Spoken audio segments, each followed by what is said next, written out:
Certaines blessures ne viennent pas de ce qui t'est arrivé.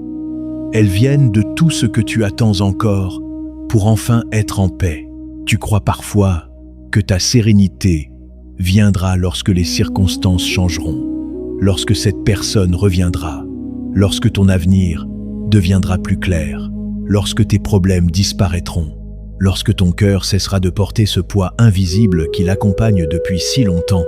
Alors tu avances, tu cherches, tu espères, tu regardes autour de toi en pensant que quelque chose manque.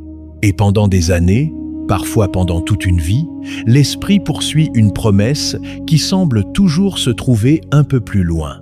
Mais si la plus grande illusion n'était pas la souffrance elle-même, et si la véritable illusion consistait à croire que la paix se trouve ailleurs que là où tu te tiens en cet instant? Prends quelques secondes pour ressentir cette question, pas pour y répondre, simplement pour la laisser descendre en toi. Car aujourd'hui, nous allons explorer ensemble une vérité que beaucoup entendent sans jamais vraiment la comprendre. La source de la paix intérieure en toi n'est pas quelque chose à construire, elle n'est pas quelque chose à acheter, elle n'est même pas quelque chose à obtenir. Elle est déjà présente, mais elle demeure cachée derrière le bruit de l'esprit, derrière les attentes, derrière les peurs, derrière les désirs qui te font constamment courir vers demain. Si ce voyage intérieur résonne déjà en toi, prends un instant pour aimer cette vidéo. Abonne-toi à la chaîne Voix du Dharma afin de poursuivre ce chemin de compréhension et d'éveil avec nous. Et écris en commentaire cette phrase simple mais puissante. La paix commence en moi. Ces quelques mots peuvent sembler ordinaires. Pourtant, lorsqu'ils sont réellement compris, ils transforment une existence entière. Car la plupart des êtres humains vivent comme des voyageurs assoiffés cherchant de l'eau, tout en oubliant qu'ils marchent au bord d'une rivière. Ils poursuivent le bonheur, ils poursuivent l'amour, ils poursuivent la reconnaissance, ils poursuivent la sécurité. Et plus ils poursuivent, plus quelque chose leur échappe. Le Bouddha observait déjà ce phénomène il y a des siècles. Il voyait que l'esprit humain possède une étrange habitude. Il transforme chaque instant présent en simple moyen d'atteindre un autre instant. Tu remarqueras peut-être cela dans ta propre vie. Lorsque tu obtiens ce que tu désirais tant, combien de temps dure réellement la satisfaction? Quelques jours, quelques heures, parfois quelques minutes.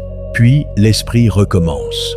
Il cherche une nouvelle cible, une nouvelle promesse, un nouveau rêve, comme si la paix était toujours située juste derrière le prochain accomplissement. Mais si cette recherche elle-même était la source de ton agitation, si tu regardes profondément, tu découvriras quelque chose d'étrange. Les moments les plus paisibles de ta vie n'étaient pas forcément les moments les plus parfaits. Souvent, ils étaient simplement les moments où tu cessais de résister à ce qui était. C'est là que commence notre exploration, car ce que nous allons découvrir ensuite risque de bouleverser la manière dont tu as cherché la paix jusqu'à aujourd'hui. Il existe une erreur discrète que beaucoup commettent lorsqu'ils commencent à chercher la paix intérieure. Ils pensent que ce chemin consiste uniquement à se comprendre eux-mêmes, à observer leurs pensées, à calmer leur esprit, à apaiser leurs émotions. Tout cela est important, mais ce n'est qu'une partie du chemin. Car lorsque le Bouddha parlait de l'éveil, il ne parlait jamais d'un être humain enfermé dans sa propre recherche personnelle. Il parlait d'un cœur qui s'ouvre progressivement à toute forme de vie. Avant d'aller plus loin, contemple ceci. As-tu remarqué que certaines de tes souffrances les plus profondes naissent lorsque ton attention est entièrement centrée sur toi-même? Lorsque tu analyses sans cesse tes problèmes, tes blessures, tes peurs, tes attentes, plus l'esprit tourne autour de son propre centre, plus il finit par créer un sentiment d'étouffement, comme une pièce fermée dont l'air devient de plus en plus lourd. La compassion agit exactement à l'inverse. Elle ouvre les fenêtres, elle élargit l'espace intérieur, elle rappelle que tu n'es pas seul dans l'expérience humaine. Partout sur cette terre, des êtres vivent des joies semblables aux tiennes, des peines semblables aux tiennes, des espoirs semblables aux tiens, des inquiétudes semblables aux tiennes. Cette compréhension transforme profondément la conscience parce qu'elle dissout progressivement l'illusion de séparation. L'une des plus grandes sources de souffrance est la croyance selon laquelle nous sommes isolés du reste de l'existence. Pourtant, regarde attentivement. Ton souffle dépend des arbres. Les arbres dépendent de la pluie. La pluie dépend des nuages. Les nuages dépendent des océans. Tout est relié. Rien n'existe séparément. Le Dharma appelle cela l'interdépendance. Et lorsque cette vérité cesse d'être une simple idée pour devenir une expérience ressentie, quelque chose de remarquable apparaît. La solitude commence à perdre son pouvoir. Non parce que les autres sont toujours présents, mais parce que tu te sens relié à la vie elle-même. C'est pourquoi la compassion n'est pas seulement un acte moral. C'est une pratique de libération. Lorsque tu souhaites sincèrement le bien d'un autre être, ton esprit sort momentanément de sa prison habituelle. Lorsque tu pardonnes, tu te libères autant que l'autre. Lorsque tu offres de la bienveillance, tu nourris également ton propre cœur. Cela ne signifie pas accepter les abus, cela ne signifie pas devenir naïf. Cela signifie reconnaître que la haine ne guérit jamais la haine. La colère prolongée brûle d'abord celui qui la porte. Le ressentiment emprisonne davantage celui qui s'y accroche que celui qu'il vise. Alors, pose-toi cette question. Combien d'énergie dépenses-tu encore à maintenir vivantes certaines blessures? Combien de conversations imagines-tu encore dans ton esprit? Combien de conflits continues-tu à revivre intérieurement? Et si une partie de ta paix attendait simplement que tu déposes enfin ce fardeau? Cette phrase mérite d'être méditée profondément. Pardonner n'efface pas le passé, mais libère l'avenir. Peut-être que quelqu'un qui regarde cette vidéo avait besoin d'entendre exactement ces mots aujourd'hui. Car la source de la paix intérieure en toi ne se révèle pleinement que lorsque le cœur cesse de se contracter autour de ses anciennes douleurs. Plus il s'ouvre, plus cette source devient accessible. Plus il s'ouvre, plus la vie circule librement. Plus il s'ouvre, plus tu découvres que la paix n'est pas un état exceptionnel réservé à quelques sages. Elle est la nature profonde d'un cœur qui cesse progressivement de résister à la vie. Et maintenant, nous arrivons à l'étape la plus importante de ce voyage. Non pas une conclusion, mais une révélation. Une compréhension qui peut changer la manière dont tu te regarderas à partir d'aujourd'hui. Depuis le début de ce voyage, nous avons parlé de la souffrance, du désir, de l'attachement, des pensées, de la compassion et du silence intérieur. Mais il reste une question essentielle. Qui est celui qui cherche la paix? Prends un instant. Ne réponds pas trop vite. Depuis combien d'années cherches-tu quelque chose qui te permettrait enfin de te sentir complet? Depuis combien d'années attends-tu le moment où tout sera enfin à sa place?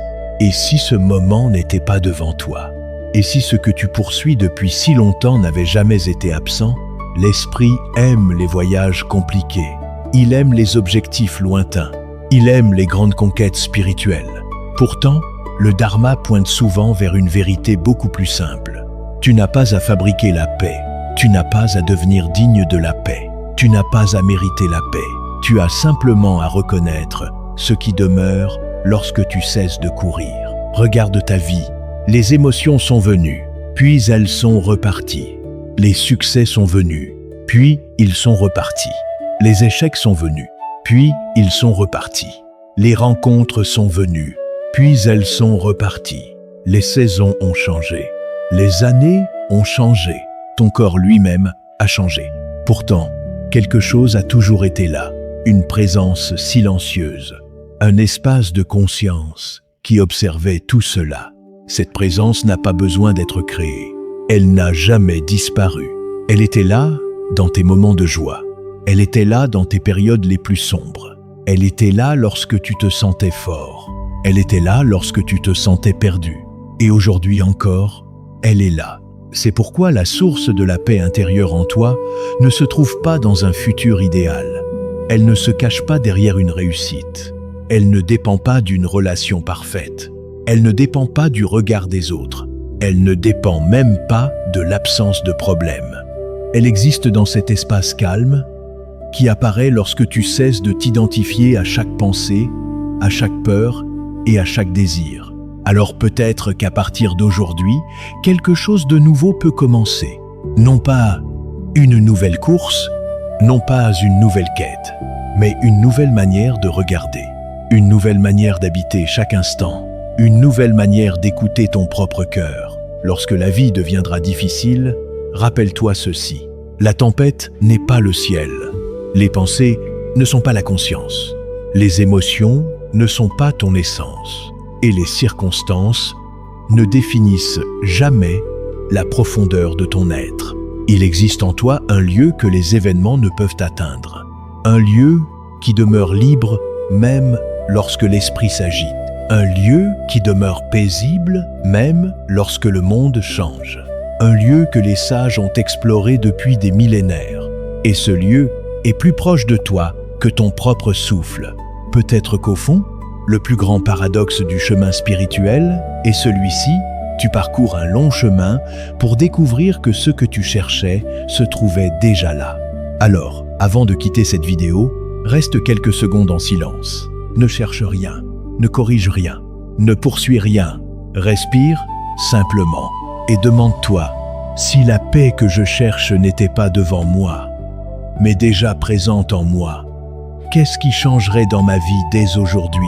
Si cette réflexion a touché quelque chose en toi, continue à marcher sur la voie du Dharma avec nous. Abonne-toi à la chaîne, partage cette vidéo à quelqu'un qui traverse une période difficile et laisse en commentaire les mots « La paix commence en moi ».